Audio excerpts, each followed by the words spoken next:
Boa tarde, eu sou a Deísa e hoje vamos falar um pouquinho sobre a evolução. Em 1930, o senso comum dizia que todas as espécies tinham sido criadas por Deus sem apresentar mudança. Essa era a ideia do fictísmo, segundo Lamarck, esse carinha aqui. Quando foi em 1809, Lamarck observou em molusco algumas mudanças. E daí ele deixou de lado essa ideia de que as coisas não tinham mudança. E ele publicou que de acordo com o ambiente, as espécies mudavam. Que ele deu também um exemplo da girafa, que a girafa de pescoço comprido, ela simplesmente tinha o pescoço comprido porque ela fazia uso desse pescoço, que é a lei do uso e desuso de Lamarck, né? Porque quanto mais ela usava, mais ela esticava o pescoço para comer, mais ela ficava de pescoço grande. E que ela, com aquele pescoço grande, quando ela tivesse seus filhos também nasceriam de pescoço grande. Ele dizia então que eu, sendo uma pessoa malhada, gorda, quando eu tivesse um filho, esse meu filho ia sair assim como eu, entendeu? Ele dizia que dependia do uso, que tudo dependia do uso, que se eu usasse meu órgão, ali ele ia se adaptando e ele passava para a próxima geração. Já em 1809, nascia o Darwin. O Darwin veio, com o tempo, ele estudou as teorias do Lamarck, e ele, não contente com a explicação do Lamarck, ele começou a observar os seres, as espécies, e ele observou então que os seres eram adaptados ao ambiente, ele não sofria simplesmente modificação de acordo com o ambiente, ele se adaptava ao ambiente. Então, Darwin e Lamarck, eles tinham em comum isso, o ambiente, que o Lamarck falava que o ambiente induzia a transformação, e o Darwin dizia que o ambiente selecionava. E para Darwin, a gente sabe que é verdade até hoje, que sobrevive no ambiente o mais apto, não o mais forte, como muitas pessoas pensam que é. Você diz, o leão sobrevive na floresta porque ele é o mais forte. Não, é porque ele é o mais bem adaptado para aquela região. Talvez o leão não sobreviva em qualquer floresta. Vai ter floresta que, se ele não se adaptar, ele não vai sobreviver, porque ele tem que se adaptar, tem que ver os predadores, tem que ver toda uma questão do ambiente. E o Lamarck dizia que as espécies, eles não tinham extinção, não. Era para a vida toda. Ele só sofria transformação, mas extinção não. E já o Darwin não, que eles têm extinção. Dependendo deles não ter, por exemplo, uma prole fértil, ele vai com o tempo, eles vão se acabar, ele não vai continuar. Então a espécie ele tem que sobreviver, produzir e deixar sua prole fértil. Um exemplo claro de evolução está aqui nessa imagem de cima. Esse era o homem inicial, um homem bem primitivo, né? Com o passar de muitos anos, que a evolução ela não acontece da noite para o dia, ela passa muito tempo para acontecer. E com isso veio as teoria da evolução, né? Que tem o neodarwinismo, e tem aqui que o Darwin, ele sabia que todas essas espécies elas sofriam transformação. Mas inicialmente ele não sabia como explicar essas transformações. Como é que acontece essa explicação? E tinha esse questionamento de como acontecia. Então ele botou um esqueminhazinho, fez um esqueminhazinho de acordo com o estudo, que aqui está o indivíduo. O indivíduo sofre uma mutação, dependendo lá do ambiente, que aquela mutação tem uma variedade genética, dependendo daquela mutação. Aí que vem aqui a modificação, que vem a seleção natural, aí daqui vem para a seleção natural, que vai, a modificação que vai para o ambiente vai adaptar ele e vai sobreviver, como eu disse, o mais apto, não o mais forte, né? Entendeu? E aí as evidências da evolução nada mais é, minha gente, a evidência já diz, é a materialização, a prova viva. A materialização do que o Lamarck dizia, de acordo com isso, ele acreditava no transformismo, o transformismo era isso aqui. A girafinha pequena que crescia era a mesma girafa, e quando a girafa nascesse, o filho dessa girafa grande aqui ia nascer com o pescoção grande. Então ele dizia que era isso. E aí a seleção natural de Darwin já dizia, não é desse jeito não. O ambiente seleciona, o ambiente é quem vai dizer quem vai sobreviver. O ambiente é quem vai dizer quem é mais apto, entendeu? Essa girafa do pescoço pequeno e essa daqui, elas existem todas duas. Porém, apenas aqui com a escassez de recurso mais alto, apenas a mais alta vai sobreviver. Então é a adaptação, é uma seleção natural. E temos também as evidências evolutivas, né? Que eu estou falando das evidências evolutivas, que nada mais é do que mostrar a amostra concreta do que a evidência. Aqui, ela tem um ponto, aqui na homologia, tem um ponto de partida comum, como que é a pata, a perna do homem, o braço do homem, a perna do cão, que é do cachorro, né? Do pássaro, todos, ó, esse ossinho, eles têm esse ossinho em comum. E aqui não, aqui, ó, tem a asa do animal, que é a analogia, ela faz uma analogia uma à outra.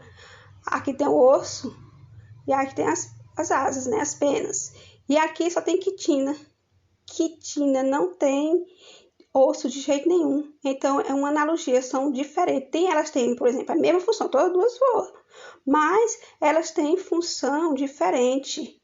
Então, aqui, ó, esse ancestral aqui, nesse caso da homologia, eles são próximos um do outro, porque o ponto de partida aqui, ó, todos eles têm o mesmo ossinho, ó, é o mesmo ossinho. Então, o ancestral comum é próximo. Ele faz uma analogia um ao outro. Temos também as evidências fósseis, né? As evidências fósseis são lindas, são maravilhosas. Eu gosto muito das evidências fósseis, porque as evidências fósseis a gente vê aqui os vestígios aqui no nosso estado, no Piauí, que é aqui na Serra da Capivara. Eu fico maravilhada quando eu vou naqueles museus que eu vejo as coisas de não sei quantos mil anos atrás, lá tudo conservado, tudo pronto. E a gente fica pensando, meu Deus, como era tantos anos atrás, como as coisas mudam. Essa mudança é uma evolução, né? E as evidências fósseis, ela tem as evidências fósseis de mumificação e petrificação também. A mumificação das múmias, como o próprio nome já diz, e a petrificação, elas acontecem em árvores. E aqui no Brasil tem, na cidade bem de Rio Grande do Sul, tem uma cidade do Rio Grande do Sul que é conhecida como Cidade das Árvores de Pedra, porque lá tem muito caso de petrificação de árvores.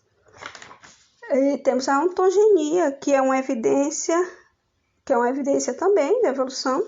A ontogenia, que é uma evidência embrionária, é a fecundação no início. A fecundação no início aqui, a gente assim, esse aqui é de um pintinho que eu botei. Mas se eu tivesse botado de um porco e de um cachorro, tivesse botado duas para comparar, a gente não ia saber quem é quem. Porque no início, de um porco e de um cachorro, ninguém sabe quem é quem. Se botar do homem e do porco, também não tem como saber no início. Com o tempo, sim. Por que isso é possível? Por que isso é assim? Porque eles são iguais no período embrionário. Porque são um ancestral comum muito próximo. Quanto mais parecido o embrião parecido, mais próximo evolutivamente a gente é. Mais próximo um do outro. Temos a seleção natural também, que ela é feita bactérias. Isso aqui foi um exemplo de bactéria, né? Aqui nessa casa tinha as bactérias de todas 3 cores, né? Com o tempo foi selecionando, foi ficando fraca, algumas foi ficando mais resistente, outras não. E aí só ficou, no finalzinho ficou só essa. Quando ficou só essa, que o ambiente selecionou já todas aquelas fracas, não prestam, não deixa descendente fértil, selecionou só essa, né? E aí ela ficou aqui, só ela, reproduziu, deixou seus prole, e aí proliferou-se essa bactéria. Isso é uma seleção natural, isso foi selecionado naturalmente. E tem essa seleção natural direcional, que é a direcional, ela favorece apenas um extremo. Tem a seleção natural estabilizadora. Tem a seleção natural estabilizadora, que é no centro, que estabelece aqui no centro. E tem a disruptiva, que ela começa, aí aqui ela não tem nada, aqui ela começa de novo. Ela retorna de novo. E as variedades genéticas, que eu podia falar dos chantilhões. Eu botei esse exemplo aqui do passarinho, que inicialmente é o mesmo passarinho. Aqui ele estava com um biquinho mais grosso, um biquinho maior. Aqui ele já veio com um biquinho mais fino. Aqui foi assim, ontem e hoje aconteceu não. Foi muitos anos se passando, né? Aí aqui ele já veio com um biquinho mais fininho. E por fim ficou somente esse. Por quê? Ele ficou só... esse daqui, ele se evoluiu, né? Ele evoluiu de acordo com o ambiente. Talvez o ambiente mais propício que ele morava era propício para esse tipo de bico, era propício para essa espécie aí.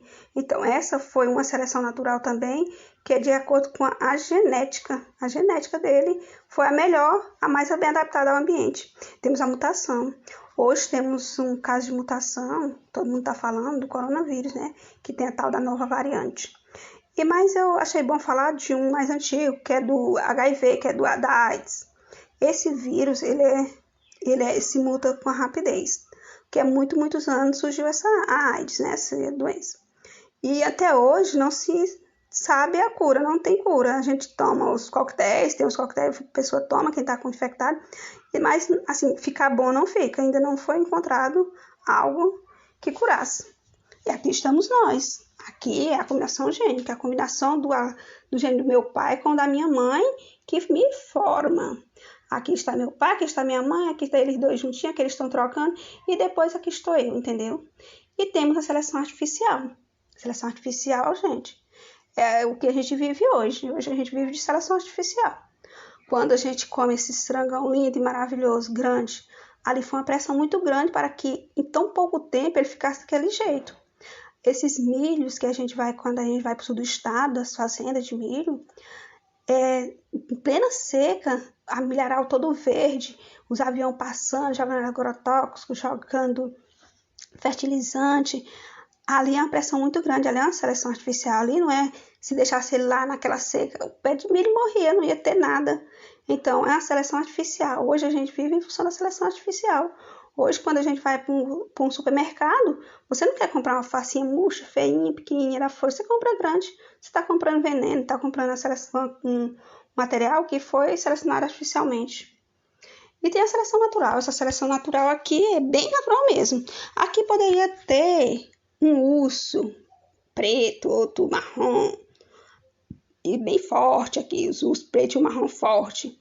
Mas será que esse urso preto e esse marrom, nesse ambiente aqui, clarinho, branquinho, ele ia ter mais chance do que ele? Será que aqui ele não estava mais vulnerável aos predadores? Será que aqui ele estava mais bem adaptado a esse local? Então não, a seleção natural diz que não. A esse urso branco, ele está mais bem adaptado porque o local é branco, aqui ele tem mais chance de se esconder dos predadores. Aqui, no caso aqui, ele é mais bem adaptado, não importa se aquele urso preto era mais forte, porque a seleção natural, ela não seleciona o mais forte, ela seleciona o mais bem adaptado, né? Não seleciona forte, não. E tem uma macroevolução. A macroevolução nada mais é do que uma evolução que acontece a longo prazo.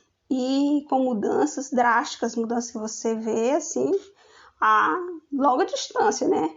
Que eu botei o caso do exemplo aqui, eu botei do homem pré-histórico e do homem atual, né? Que o homem pré-histórico bem feio mesmo, a gente no início era muito feio. E agora ele aqui lindo. E a microevolução geralmente ela acontece mais rápida e é coisinha pouca. Um exemplo é uma raça de cachorro para outra. Muita mudança, muito pouca, né? Ela é pouca e também ela pode acontecer a curto prazo. Temos também aqui o exemplo de genética de população. A genética de população, ela é feito um cálculo para saber se ela está em equilíbrio ou não. Só que para esse cálculo, para a gente fazer esse cálculo para saber se está em equilíbrio ou não, ela tem que ser bem numerosa, tem que ter acasalamento, não pode ter migração, não pode sofrer mutação, o gene não pode sofrer mutação.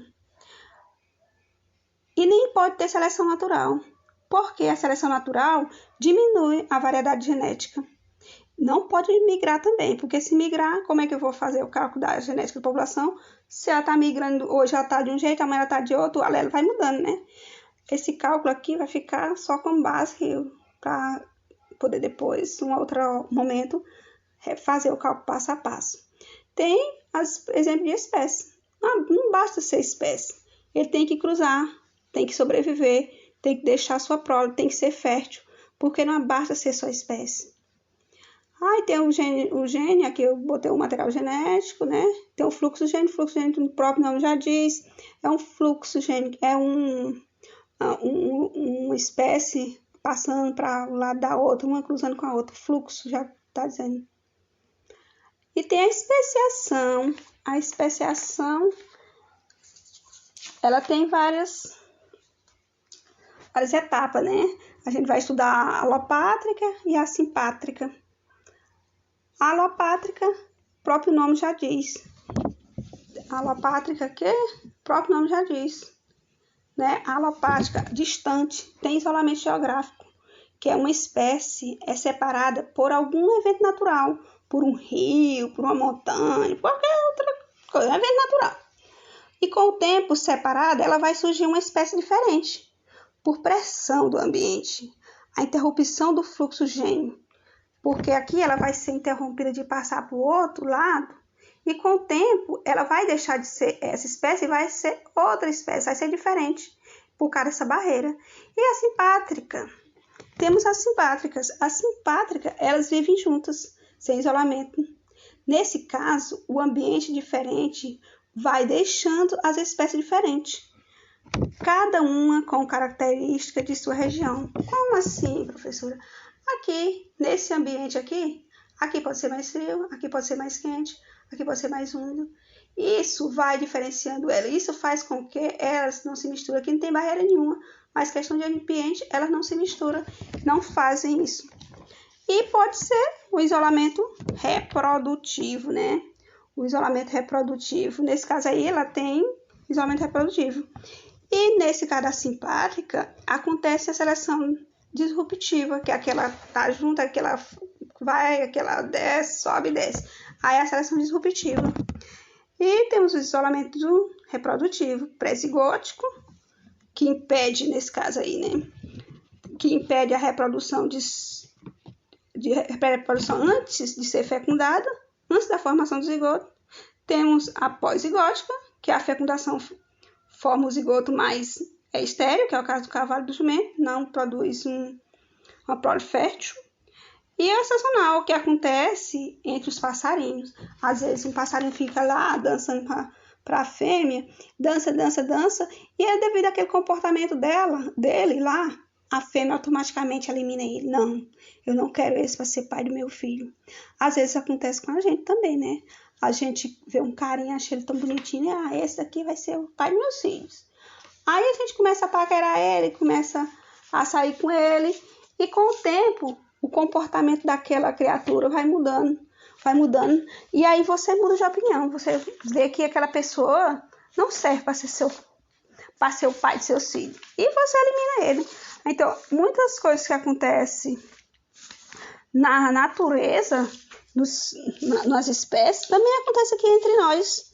Acontece no nosso meio, a gente pensa, não, que só acontece lá no ambiente, que só acontece isso com os animais que são irracionais. E não, acontece aqui entre a gente mesmo. A gente seleciona com quem a gente quer cruzar e com quem a gente não quer. Então, uma seleção também natural. A gente sabe que os pesquisadores aí pesquisam, mostra que tem sei quantos milhões de espécies, parece que é 7,8 milhões de espécies, mas apenas 1,3, 8,7 milhões de espécies no mundo. E mais nós conhecemos apenas 1,3 milhões de seres que podem se reproduzir e deixar suas proles. Então, talvez a gente nem chegue nem a conhecer mais espécies.